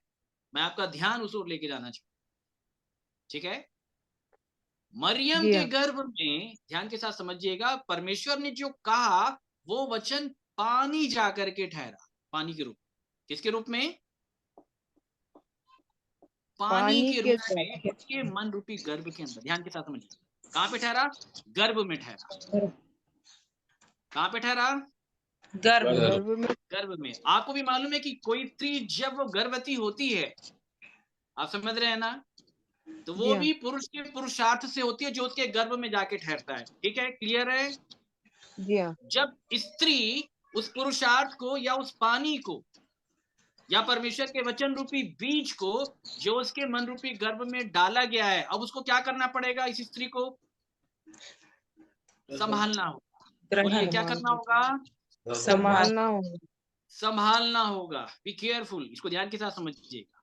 ये संसार के डॉक्टर भी जैसे ही एक स्त्री गर्भवती होती है उसको ये बताया जाता है अब ये नहीं खाना, अब ये खाना है, अब इधर नहीं जाना, अब इधर जाना है, अब ऐसे नहीं चढ़ना, कोई भी भारी चीज उठा नहीं लेना। कुछ आ रही है बात समझ में? अगर जी स्त्री हाँ। भारी चीज उठा लेगी तो क्या होगा? गर्भ गिर जाएगा। गर्भ गिर जाएगा। ऐसे ही है कि लोग वचन सुन रहे हैं, कई लोग अपने गर्भ में ले भी रहे हैं, लेकिन बड़ी बड़ी आज्ञाओं को उठाने का प्रयास कर रहे हैं जिनकी एबिलिटी उनके पास नहीं, इसलिए गर्भ गिर जाए। हालेलुया। इसको याद रखिएगा। इसी शिक्षा का खंडन प्रभु यीशु मसीह ने किया कि तुम एक ऐसे भारी बोझ को उठा के मनुष्य के ऊपर लाद दे रहे हो जिसको उठाने की कैपेसिटी नहीं है उसके पास। आप समझ रहे हैं? ये शैतान की सबसे बड़ी चाल होती है कि जिनके मन रूपी गर्भ में परमेश्वर का वचन ठहर भी गया है ना, उनको बड़ी बातों को उठाने के लिए बोलता है, और तब ऐसा करके ये वचन रूपी बीज, ये गर्भ गिर जाता है मेरे। ये सारी शिक्षाओं को हमको ध्यान के साथ समझ रहे हैं? हालेलुया। हालेलुया। इस प्रेम को पैदा करना है, उसको गर्भ में संभालना सीखें पहले। आमीन। क्या करना सीखें? संभालना सीखे। एक स्त्री भी बच्चा जन्मने से पहले उसको 9 महीने अपने गर्भ में संभालती है। कितने महीने? 9 महीने। 9 महीने। और 9 महीने के बाद फिर जब वो बच्चा जो होता है, जो बालक उत्पन्न होता है, वो पूर्ण रूप से स्वस्थ होता है मेरे प्रियो। इसलिए पूरा 9 महीने उसको गर्भ में संभालने की आवश्यकता है। अच्छा, जितने सुन रहे हैं बड़े ध्यान के साथ सुनिएगा। बच्चा 9 महीने के बाद गर्भ से बाहर क्यों आता है और ज्यादा टाइम क्यों नहीं रहता? मेरा प्रश्न है आपसे। उसकी कैपेसिटी इतनी है। किस चीज की कैपेसिटी? इतनी है। निर्धारित समय है। मेरे प्रियो, केवल निर्धारित समय वाली बात नहीं, तो समय है, लेकिन उसके पीछे बेसिक कारण मैं बता रहा हूं। वो जीवन 9 महीने के बाद बाहर इसलिए आ जाता है क्योंकि अब गर्भ में अंदर बढ़ने के लिए उसके पास स्थान नहीं है, स्पेस नहीं है। क्या नहीं है? स्पेस नहीं है। जगह नहीं है। याद जी हाँ। रखिएगा। जी। ठीक है? जो जी। वचन रूपी बीज बोया गया वो पहले कहां बढ़ेगा? गर्भ में। गर्भ में। जैसे उदाहरण बता रहा हूं, एक ग्लास, इसको गर्भ आप मान लें, ठीक है? जी हाँ। वचन रूपी बीज इसमें डाला गया, वो यहां से हो करके यहां तक बढ़ेगा। कहां तक? जी हाँ, ऊपर आने तक। ये पूरा पानी यहाँ तक भरेगा, और जब भर जाएगा तो ओवरफ्लो होगा। ये वही ओवरफ्लो है जो प्रभु यीशु मसीह ने कहा, उसके हृदय में से जीवन जल की नदी बह बहने निकलेगी। ये लगेगी। तभी आमीन। बहेगी जब पहले गर्भ में भरेगी। जी। कहाँ भरेगी? गर्भ में भरना। आई बात समझ में? वो जी हाँ। जीवन गर्भ में पूरी रीति से बढ़ गया है, अब उसके बढ़ने के लिए जगह नहीं है, अब वो बाहर आएगा। आमीन। हालेलुया। बोलिए, कहाँ आएगा? बाहर आएगा। इसे कहते हैं प्रगट होना। आमीन। हालेलुया। इसे कहते हैं प्रगट प्रगट होना। प्रेरित बार बार कहते रह गए, यीशु मसीह को प्रकट करके दिखाओ, प्रकट करके। अर्थात जिनके मन रूपी गर्भ में परमेश्वर का वचन आ गया है, उनसे ये कहा जा रहा था कि वचन को पूरे गर्भ तक संभालो और फिर उसके बाद वो तुम्हारी देह में प्रकट हो। आमीन। हालेलुया। अरे, जिनके मन रूपी गर्भ के अंदर ही परमेश्वर का वचन बढ़ा नहीं है, उसकी डिलीवरी कैसे होगी? वो प्रकट कैसे होगा? वो उत्पन्न हो ही नहीं सकता मेरे। जब गर्भ में परमेश्वर का वचन रूपी बीज जब बढ़ जाता है, उसके बाद वो पैदा होता है। कहां पैदा होता है उसके बाद? बाहर निकलता है। बाहर कहां आएगा निकल के? बॉडी में प्रकट होता है। इसे बॉडी में प्रकट होता है। प्रगट होता है। इसे बॉडी में कहते हैं प्रगट होता है। वचन देहधारी होना। जी। जी हाँ। जिस वचन ने आत्मा को धारण नहीं किया, वो देह को कभी धारण नहीं करेगा मेरे प्रियो, इसको याद। जी। जी। जी। इसलिए ये देह आज भी अधर्म के काम करते हैं, क्योंकि वचन धारण नहीं हुआ है इन देह के अंदर। जी हाँ। ये जी कान हाँ। आज पूरी बातों को सुनने के लिए लग जाते हैं, क्योंकि वचन ने धारण नहीं किया है। ये कान जी हाँ। यहां तक नहीं आए। जी हाँ। ये मुंह, ये जीभ, ये बुरी बात बोलने लग जाते हैं, ये बुराई करने लग जाते हैं, ये कुड़कुड़ाने लग जाते हैं, दूसरे के लिए कुछ निंदनीय बात करने लग जाते हैं। क्यों? क्योंकि वचन यहां तक नहीं आया। जी हाँ। कान बुराई को सुनने के लिए लग जाते हैं, क्योंकि वचन यहां तक नहीं आया। ये हाथ बुराई करने लग जाते हैं, गलत काम करने लग जाते हैं, क्योंकि वचन जी यहां हाँ। नहीं। धर्म का बीज यहां तक नहीं आया है। जी हाँ। क्यों नहीं आया है? प्रश्न ये उठता है, क्योंकि मन रूपी गर्भ में समाया नहीं है। क्योंकि जिनके मन रूपी गर्भ के अंदर परमेश्वर का वचन पूर्ण रूप से धारण हो गया, याद रखिएगा, वो उत्पन्न होगा, वो उत्पन्न होके देह में प्रकट होगा। कहाँ प्रकट होगा? देह में प्रकट होगा। देह में प्रकट आमीन। होगा। उस बोलता है यस, कि मैं ईश्वर मृत्यु को अपनी देह में लेके घूमता फिरता हूँ। हूँ, इसी बात को फिरता हूँ। सुसमाचार प्रचार कहा गया है। आमीन, सुसमाचार हालेलुया। प्रचार बाइबल बोलने का नाम नहीं है। सुसमाचार प्रचार का मतलब होता है वचन को मन में धारण करके देह में प्रकट करके संसार को दिखाने का नाम सुसमाचार। जी हाँ, आप समझ रहे हैं मेरे प्रिय? जी हाँ। ये है निष्कपट प्रेम। कैसा प्रेम है? निष्कपट प्रेम। याद, वो जो प्रेम मन में आएगा, इसे संभाल के रखना है। बोलिए, कहाँ रखना है? इसे संभाल कर रखना है। कहाँ संभाल के रखना है? अगर ये बीज आ गया है, ध्यान के साथ सुनिएगा, बहुत सारे लोगों के मन में भी बीज नहीं आया, ये मैं आपको बता देता हूँ, ठीक है? जी हाँ, धनात्म व्यक्ति के समान भी हम हो सकते हैं, बहुत सारे हो सकते हैं, इसको याद रखिएगा। फॉलोअर अभी तक बने नहीं, बहुत सारे लोग के अंदर मन के अंदर अभी तक बीज नहीं आया मेरे। और जिनके मन के अंदर बीज आ गया है, वो इस बात के ऊपर ध्यान दें कि ये बीज बढ़ रहा है कि नहीं बढ़ रहा है गर्भ के ऊपर। जी हाँ, और इतने वर्ष तक के अगर नहीं बढ़ा है तो समझ ले कि इतने वर्ष तक के हम कहीं ना कहीं अपने विचारधारा में पड़े, फंसे, कहीं ना कहीं हम फॉल्ट अपनी में, धारा फंस गए फॉल्ट में। हैं। जी हाँ, क्योंकि अगर सही रीति से चलेंगे तो याद रखिएगा, वचन गर्भ में बढ़ेगा और बढ़ने के बाद पैदा अर्थात देहधारी। देहधारी होगा। क्या होगा? देहधारी होगा। देहधारी होगा। याद जी रखिए। हाँ, जी हाँ, आप समझ रहे हैं? जी हाँ। बलिदान और तूने नहीं चाहिए, परंतु मेरे लिए एक देह तैयार की। क्या तैयार? आमीन, हालेलुया। मेरे देह लिए तैयार की, देह एक तैयार। मैं जिसमें प्रकट होना चाहता हूँ। आमीन, हालेलुया। जो साथ में पौलुस ने कहा कि तुम व्यवस्था के लिए मर जाओ, उस मरे हुए के समान हो जाओ, ताकि उस दूसरे के तुम बन जाओ जो मरे हुए में से जी जी उठा। उठा है। तुम्हारी देह मरी हुई वाली बन जानी चाहिए, क्योंकि मरी हुई देह में ही प्रभु यीशु मसीह का अवतरण है। याद रखिए, जीवित जी, देह में नहीं।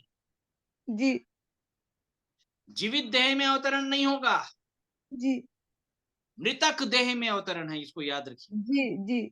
समझ रहे हैं? आमीन। मृतक जी, देह में ही वो प्रकट होगा मेरे, जी हाँ, वो जीवित देह में प्रकट नहीं। हालेलुया। आप समझ रहे हैं?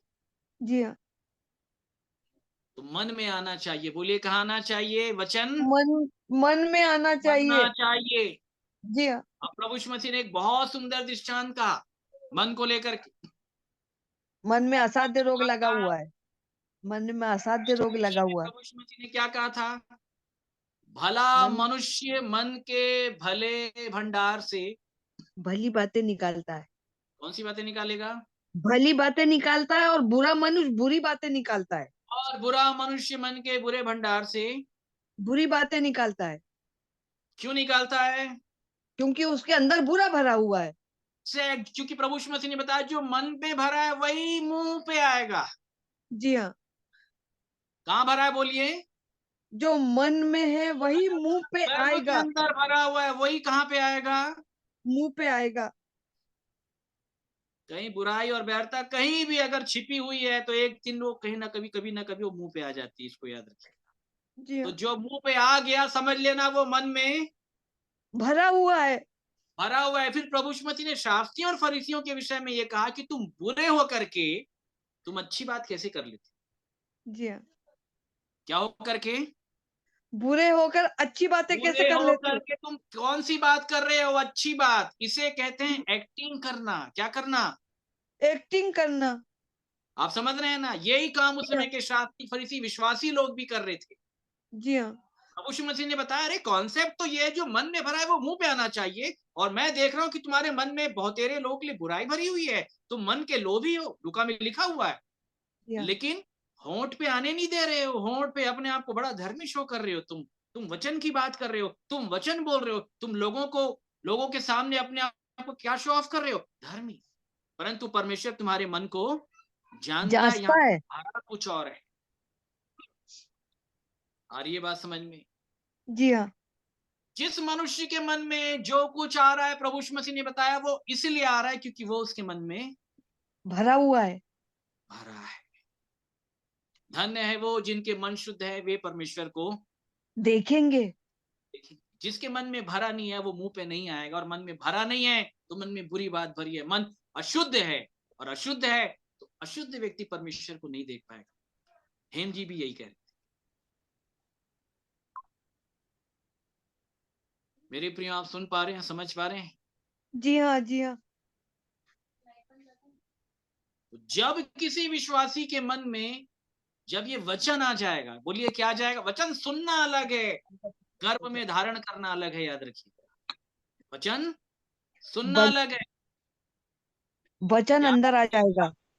पौलुस जब इब्रानियों के लोगों को लेटर लिख रहा था तो वो ये साफ कह रहा था उन लोगों के विषय में जिन लोगों ने लाल समुद्र को 2 भाग होते देखा, मन्ना खाया, मन्ने को गिरते देखा, नाना प्रकार के बड़े बड़े चिन्ह चमत्कार, परमेश्वर को खंबे के समान, बादल के समान, आग के समान अगुवाई करते हुए, पीछे से बचाते हुए देखा।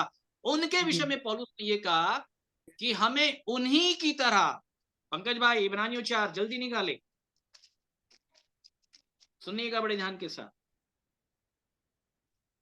इब्रानियों 4 का 1 से पढ़ें, 2 से, पंकज भाई।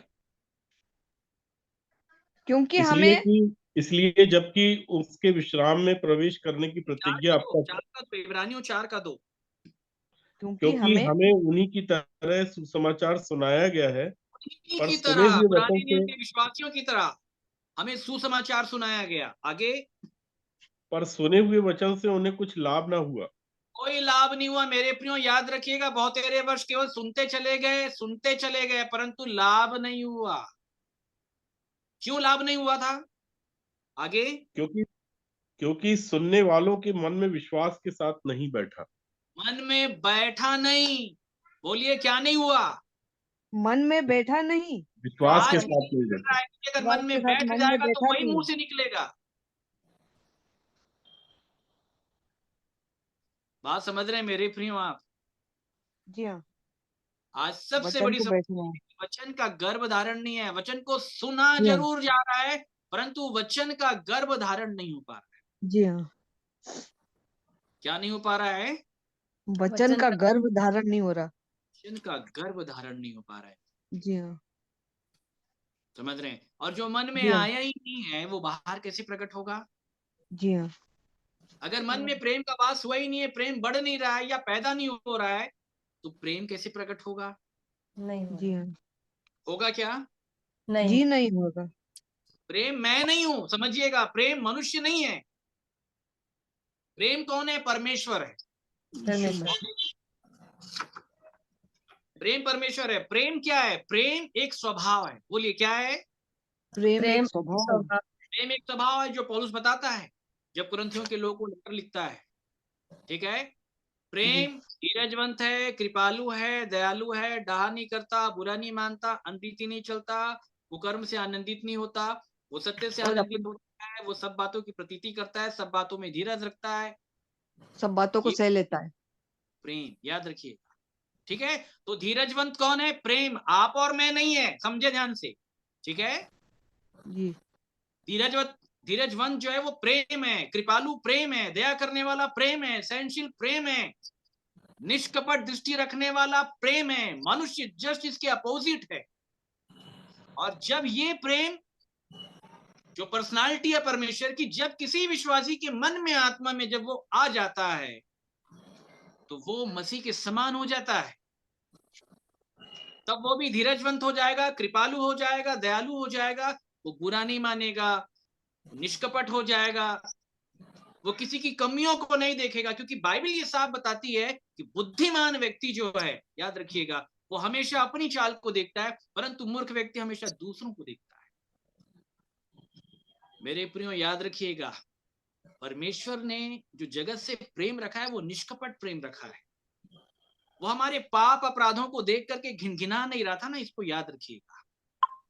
वो बस इसलिए आया था कि मुझे इससे निकालना है, बचाना है, छुड़ाना है, इनसे अलग करना है, इनको अपने समान बनाना है। अगर वो भी यही देखता होता ना, तो याद रखिएगा मेरे प्रियो, वो भी हमसे बैर करता। जी हाँ। क्या करता? बैर रखता, बैर करता। याद रखिएगा। जी हाँ। डॉक्टर किसी पेशेंट का जब ट्रीटमेंट करता है तो उसके घाव से, उसकी बीमारी से बैर नहीं करता। याद रखिए, जी हाँ। उसको देख के दूर नहीं भागता। जी हाँ।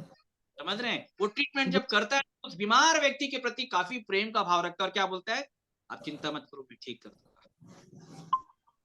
आप समझ रहे हैं? उसकी बीमारियों का और नाना प्रकार की चीजों की चर्चा बार बार नहीं करता, वो एक ही बार करता है, उसे व्यक्तिगत करता है, किसी दूसरे को नहीं बताता है, क्योंकि वो उससे प्रेम करता है।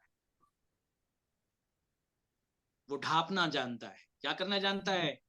ढांपना जानता है। समझ रहे? ये कैरेक्टर परमेश्वर का। और यही प्रेम का भी जब किसी विश्वासी के मन में जब आ जाता है, उसको धारण कर लेता है, तो विश्वासी भी उसके समान हो जाता है।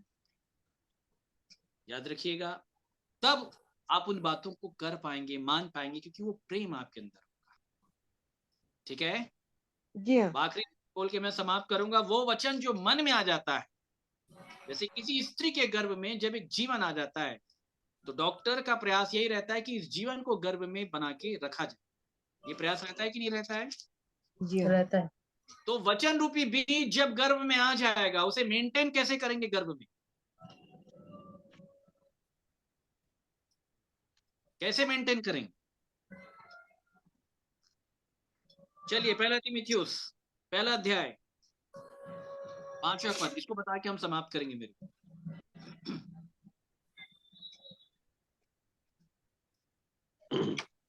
आज्ञा का सारांश यह है कि शुद्ध मन और अच्छे विवेक और कपट रहित विश्वास से प्रेम उत्पन्न हो। प्रेम क्या हो?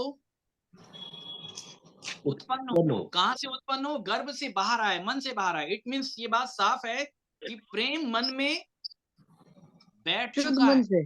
जी ठीक, गर्भ धारण कर चुका है। अब पौलुस ये कह रहा है कि जो वचन रूपी बीज, जो प्रेम का बीज जो तुम्हारे मन में आ गया, ये 3 बातों से मन के अंदर संभले, गर्भ में संभले। पहला विषय क्या है? शुद्ध मन। शुद्ध मन। एग्जैक्ट, बोलिए कैसा मन? शुद्ध मन। शुद्ध मन। दूसरा विषय अच्छा अच्छा विवेक। अच्छा विवेक। तीसरा विषय है कपट रहित विश्वास। जिस विश्वासी के मन रूपी गर्भ के अंदर परमेश्वर का प्रेम रूपी वचन रूपी बीज जब गर्भ धारण कर लेता है, उनके पास इन 3 बातों की शिक्षा पहुंचाई जाती है विश्वासियों के पास, कि अब अच्छा विवेक को समझना है, अब शुद्ध मन को समझना है, और कपट रहित विश्वास को समझना है, और इसको मानना है। अब इसको सुनने, समझने, मानने के बाद वो जो वचन रूपी बीज है, वो तुम्हारे गर्भ में लगातार बढ़ेगा। और जब ये 3 बातें तुम्हारे जीवन में मेंटेन रहेगी, ध्यान के साथ समझ लें, तो प्रेम उत्पन्न हो जाए। बात आई समझ में? जी हाँ। क्या हो जाएगा? प्रेम उत्पन्न हो जाए। और प्रेम जब उत्पन्न हो जाता है ना, उसके बाद बातचीत आरंभ होती है उससे प्रकट रूप। क्या आरंभ होती है? एक गर्भवती जो है पहले अपने बच्चे से मन ही मन बात करती है। कैसे बात करती है? मन ही मन बात करती है। मन ही मन बात करती है। बच्चा उसकी आवाज को नहीं सुन सकता, ना वो बच्चे की आवाज को सुन सकती है, लेकिन मन ही मन बात करती है, अपने पेट को छू छू के बार बार। ठीक है? उसका बच्चा भी उसको लात मार मार के एहसास ये दिलाता है कि माता, मैं तेरी गर्भ के अंदर हूं, मुझे बढ़ने के लिए जो चाहिए वो तू खाते रहना, वो लेते रहना, ताकि मैं बढ़ता रहूं और मैं पैदा हो। 3 चीजें चाहिए होती है विश्वासियों को समय, वो है अच्छा विवेक, शुद्ध मन और कपट रहित विश्वास। इन 3 बातों को छोड़ करके और कोई शिक्षा उस विश्वासी को देना नहीं है। कोई भारी शिक्षा नहीं देनी है, क्योंकि भारी शिक्षा अगर मैं दे दिया तो विश्वासी उठाएगा, और जब उठाएगा मिस कैरेज हो जाएगा। याद रखिएगा, जो वचन रूपी बीज उसके मन के अंदर है, वो गर्भ में नहीं रहेगा, मर जाएगा। और ये बात समझ में मेरे प्रिय, इसलिए प्रभु यीशु मसीह ने इस नीति का विरोध किया। भारी बोझ को उठा के लादना नहीं है। क्या कहा प्रभु यीशु मसीह ने? जो मसीह में बालक थे, लिखा है मरकुस 3 जब हम पढ़ते हैं तो वहां पे लिखा है कि प्रभु यीशु मसीह उनके बुद्धि, उनकी समझ के अनुसार वचन सुनाता था। और जब उनको आरंभिक कण में वचन सुनाता था तो उनको बालक कहता था। क्या कहता था? बालक। आप समझ रहे हैं? फिर उन बालकों से क्या कहा? मुझे तुमसे और भी बहुत सारी बड़ी बड़ी बातें कहनी है। यूहन्ना 16 में कहा, परंतु मैं तुमको नहीं कहूंगा क्योंकि अभी तुम उसको सह नहीं नहीं सकते। सकोगे। अभी वो शिक्षा नहीं दी जाएगी, बिल्कुल नहीं। आप समझ रहे हैं मेरे प्रिय? बाइबल में नाना प्रकार की शिक्षाएं हैं मेरे प्रिय। आज बड़े दुख की बात है कि लोग कहीं का भी वचन कहीं से निकाल लेते हैं। ये बड़ा दुख है। किसी भी वचन के प्रचार किसी को भी कर दिया जाता है, क्योंकि सुनाने वाले को भी ये बात समझ में नहीं आ रही कि जो सुनाया जा रहा है क्या वो डाइजेस्ट कर पाएगा, क्या उसकी दशा है, क्या उसकी अवस्था है, और इसलिए डाइजेस्ट नहीं हो पा रहा है। आप समझ रहे हैं मेरे? और डाइजेस्ट नहीं होने के कारण जो है वोमिटिंग हो जाती, उल्टियां हो जाती। पुराने नियम में यही लिखा है कि वो जो भोजन का आसन है वो वमन और मल से भरा हुआ है। विश्वासी पचा नहीं पा रहा है। क्यों नहीं पचा पा रहा है? क्योंकि उसकी अतड़ियां उस लायक नहीं। बात समझ रहे हैं मेरे? जी हाँ। तो ये प्रभु यीशु मसीह की गूढ़ बातें हैं, गूढ़ शिक्षाएं हैं। तो यही चाहता है कि हम इन बातों को बड़े ध्यान के साथ समझें। विश्वासी का गर्भ धारण जब हो जाता है ना, तो इन 3 बातों के द्वारा प्रेम उसके गर्भ में बढ़ता है, और फिर बढ़ने के बाद वो बाहर पैदा हो जाता है, बाहर प्रकट होता है। फिर प्रकट होने के बाद जब वो बढ़ता है तब उसको लोग देखते हैं कि ये यीशु है। अगर यीशु बाहर नहीं आया, ध्यान के साथ समझ लें, तब तक कोई आपको यीशु मसीह नहीं बोलेगा। याद रखिए, हम नामधारी मसीह कहला सकते हैं। क्या कहला सकते हैं? नामधारी। परंतु याद रखिएगा, जिस दिन मसीह गर्भ में धारण हो करके बाहर प्रकट हो गया, उस दिन जगत को हालेलुया। उल्टा पुल्टा करने वाले आप बन जाएंगे मेरे प्रियो। याद। आमीन। हालेलुया। और आज ऐसे ही लोगों की आवश्यकता है। यस। नामधारी विश्वासियों की आवश्यकता नहीं, वो जगत को उल्टा पुल्टा करने वाले। कौन से लोग? जिन लोगों ने मसीह के वचन को गर्भ में धारण किया, बाहर भी प्रकट होते तक धैर्य रखा, देह में प्रकट करके जो चले, उनका नाम नए नियम में अंकित किया गया। आप समझ रहे? ये नामधारी विश्वासी नहीं थे मेरे। ये वो विश्वासी नहीं थे जिन्होंने सुसमाचार सुना परंतु सुने हुए वचन से कुछ लाभ नहीं हुआ। क्योंकि उनके मन में नहीं बैठा। कैसे बैठता है, कब बैठता है, ये समझने की आवश्यकता है मेरे। तो बोलने के लिए मेरे प्रियो बहुत सारे विषय, परंतु समय हो चला है, 9 बज चुके हैं। और कल एक बार फिर से हम परमेश्वर के वचन को लेकर के आपके सामने उपस्थित होंगे मेरे प्रियो। तो मैं विश्वास करता हूं कि आज के वचन के द्वारा परमेश्वर ने बहुत सारे विषय वस्तुओं को हम तक पहुंचाया होगा, हमारे सामने प्रकट किया होगा। सो परमेश्वर इस वचन के द्वारा आप सभी को आशीष दे मेरे प्रियो। सो आज के लिए मेरा नमस्कार, कल आपसे मुलाकात। आप सभी को जय मसीह की। मैं चाहूंगा कि प्रार्थना के लिए भाई पंकज और जो भी करना चाहते हैं। जय मसीह की।